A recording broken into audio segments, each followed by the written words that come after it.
Joining me now, the aforementioned Miranda Devine, New York Post star columnist, Fox News contributor. Caroline Downey, staff writer at the National Review. Deroy Murdock, Fox News contributor. Welcome to all of you.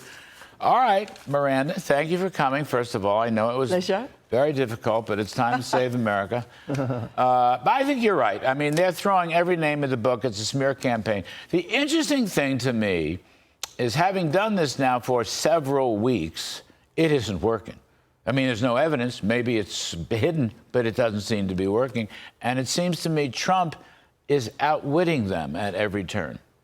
He is, because he is a showman. He is really a genius. What else can you call it? But he's dressing up in a garbage man's outfit yesterday, telling everybody that makes him look slim. Right. Getting into a garbage truck, turning Joe Biden's horrendous sort of let the cat out of the bag about what the Democrats, particularly Kamala Harris, think of the voters, and turning that into a meme, just like he did with the cats and dogs in Springfield, Ohio. He just has this ability to cut to the heart of a story and transmit it to the masses in a way that Kamala Harris, with her haughty nasal tone, her looking down her nose at the public, her aloofness, her inability to really mix with the people in the way that Donald Trump did when he went to a bodega in Harlem and, during his rallies. This is a man who loves people. And he says it. He says, "I love you." He said the other day, I think the most brilliant line probably of his campaign is, "You cannot be president if you hate Americans." Right. And that is what Joe Biden, Kamala Harris, and their surrogates do. They hate Americans. They mistrust them.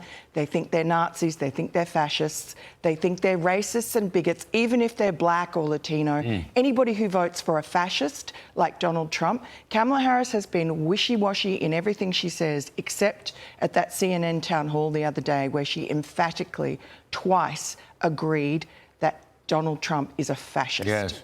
And when asked, I guess it was on The View or in the CNN, and anyway, what's different between you and Joe Biden? I can't think of anything. Yeah. People do not want a second Biden-Harris term. Deroy, you know, it is. You think a lot of people are sitting around the kitchen table talking about the life and times of Benito Mussolini.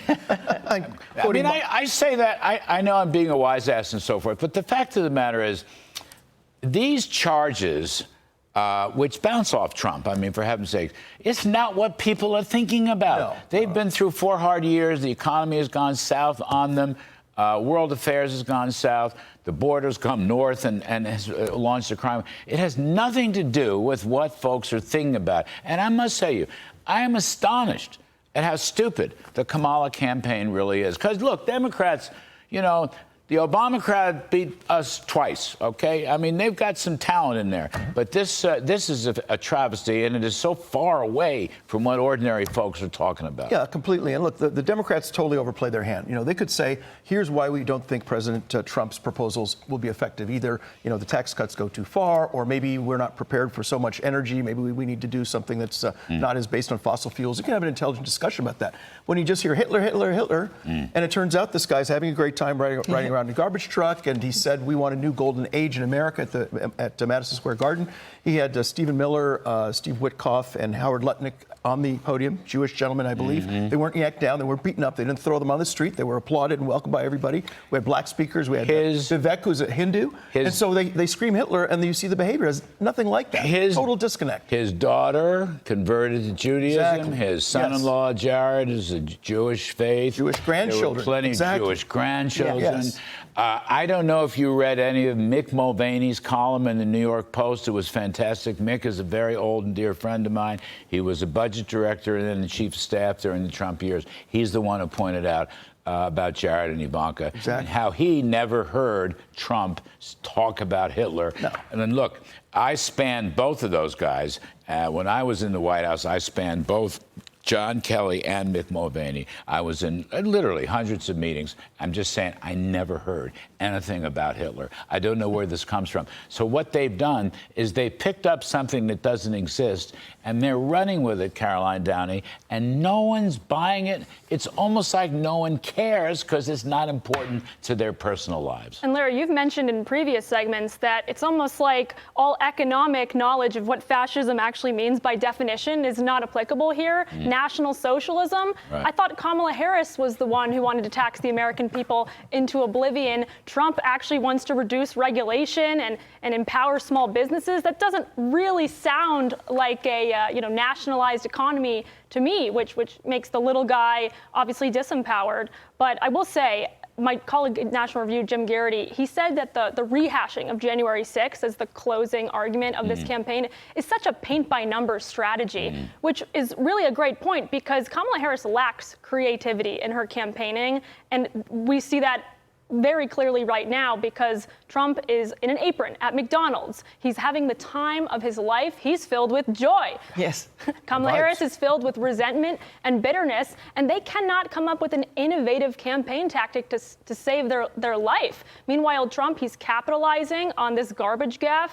My other colleague, Noah Rothman, he said that, Joe Biden's garbage stinks worse than that comedian at Madison Square Garden. I mean, that comedian, it's kind of memory hold now. We're 5 days to the election? Yeah. 5 days. And this is the big story. This is the top story. About that. Yeah. I mean, not only have they blundered, but Trump is eating off the blunder, or eating the blunder, or eating them. And Joe Biden is eating the children, the babies at the Halloween party. That is bizarre. They can't get out from under Joe Biden. What's he doing with the children? He nibbled 4 babies last night. He sucked their toes. What? He chomped on their legs. A child had a turkey He nibbled them? Yes. I was 4 watching, babies. I was watching the Yankees Little League baseball game, so Much more I important. must have missed the nibbling. Hard to of keep the up with stuff. all the craziness. It's So much of it. incredible. Now, I want to switch gears. Something else that's cooking here. This was a Fox News digital story that has not gotten a lot of press. Harris campaign dishes out six-figure donations to groups who support defunding police and reparations. Now, this is because the Federal Election Committee, you have to report in September. So the reports were just filed. They cut multiple six-figure checks last month to far-leaning groups who are vocal about defunding police, reparations, and are tied to the radical activists who supported Louis Farrakhan. Remember him? Black Voters Matters Fund got $150,000 from the Harris campaign. This is campaign funds, okay? They have repeatedly called for defunding the police. Black Church PAC, same story, $150,000 from the Harris campaign, defund the police group, and then something called Until Freedom.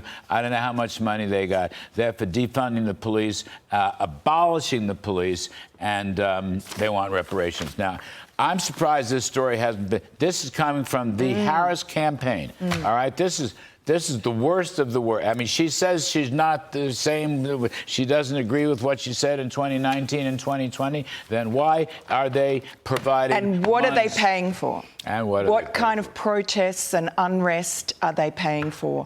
And what are they getting ready for around the election? Because I don't think if Donald Trump wins that we're going to get any peace from the left. Deroy, do you know anything about these groups? I mean, I know who they are. Never heard of them.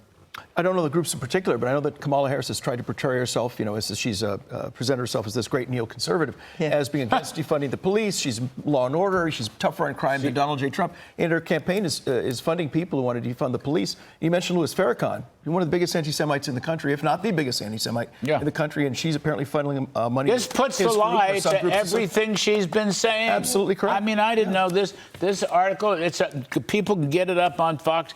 FNC Digital. I mean, it's very instructive. I'm laying it out because. Meanwhile, Caroline, last point.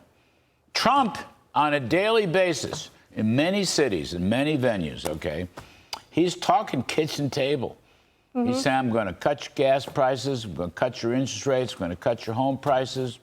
I'm going to close the border. I'm going to deport the criminals.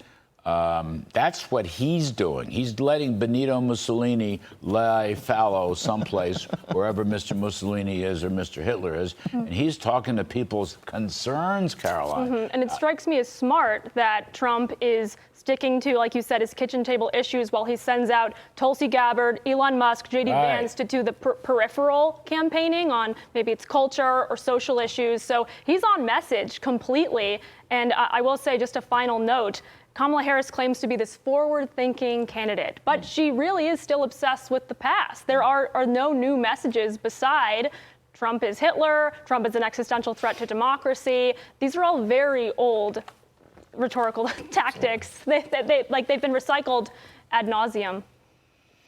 Kamala Harris and the Dems can't lead the country if they hate half of it. Miranda Devine, New York Post. Boy, you write good. You just write really well. Well, that's actually straight from Donald Trump. He's the master of the branding. He is. He's terrific stuff. Anyway, I think it's Trump is cool. I think it's cool to vote for Trump. And Benito, may you rest in peace. Caroline Downey, thank you. Miranda Devine, thank you ever so much. Deroy Murdock, great to see you again.